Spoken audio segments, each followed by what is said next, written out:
রাজধানীর প্রায় ৯৮% হাসপাতালে অগ্নিকাণ্ড প্রতিরোধ বা মোকাবেলায় প্রস্তুত নয় বলে জানিয়েছে ফায়ার সার্ভিস এবং সিভিল ডিফেন্স কর্তৃপক্ষ।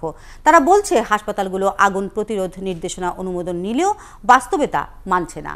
আর স্বাস্থ্যমন্ত্রী বলছেন শিগগিরই তালিকা করে এসব হাসপাতালকে আগুন প্রতিরোধযোগ্য করতে বাধ্য করা হবে। ডলার মেহেদীর প্রতিবেদন।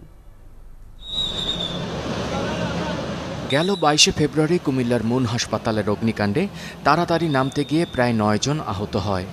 এর আগে রাজধানীর সোহরাওয়ার্দী হাসপাতালে অগ্নিকাণ্ডে প্রায় ১২০০ রোগীর দুর্ভোগের কথা সবারই জানা। এসব দুর্ঘটনাকে বড় শিক্ষা হিসেবে মেনে নিয়ে রাজধানীর সব হাসপাতাল এবং ফায়ার সার্ভিস কর্তৃপক্ষ নড়ে চড়ে বসেছে। ফায়ার সার্ভিস বলছে রাজধানীতে প্রায় ৪ শতাধিক হাসপাতাল রয়েছে। এসবের মধ্যে মাত্র ১১টি হাসপাতালে যথাযথ আগুন প্রতিরোধ ব্যবস্থার প্রমাণ পেয়েছে ফায়ার সার্ভিস।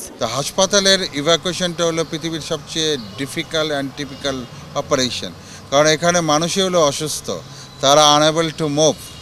তো এরকম একটা কন্ডিশনে যদি ফায়ার সেফটি ইমপ্রুভ না করা হয়, ইভ্যাকুয়েশন প্ল্যান ঠিকভাবে ডেভেলপ না করা হয়, তাহলে ক্যাজুয়ালিটির পরিমাণ অনেক বেশি হবে। ফায়ার সার্ভিসের সাথে একমত হয়ে এক চিকিৎসক বলছেন, সোহরাওয়ার্দীর হাসপাতালের মতো অগ্নিকাণ্ড পঙ্গু বা চক্ষু ইনস্টিটিউটে ঘটলে চিত্র আরও ভয়াবহ হতো। তাই সচেতনতার বিকল্প নেই। ফায়ার ফাইটিং এর একটা মহড়া দিবেন এখানে এবং চিহ্নিত করবেন কোনটা কোনটা দরকার, এইটা ইমিডিয়েটলি করা উচিত প্রত্যেকটি হাসপাতালে। দে ওনার নিড টু সলভ ইট। আপনি স্টার্ট না করে বন্ধ করে থাকবেন, এতে কিন্তু প্রবলেম আরো বড় হবে। স্বাস্থ্যমন্ত্রী বলছেন ইতিমধ্যে রাজধানীর হাসপাতালগুলোর আগুন দুর্ঘটনা রোধে কমিটি করা হয়েছে।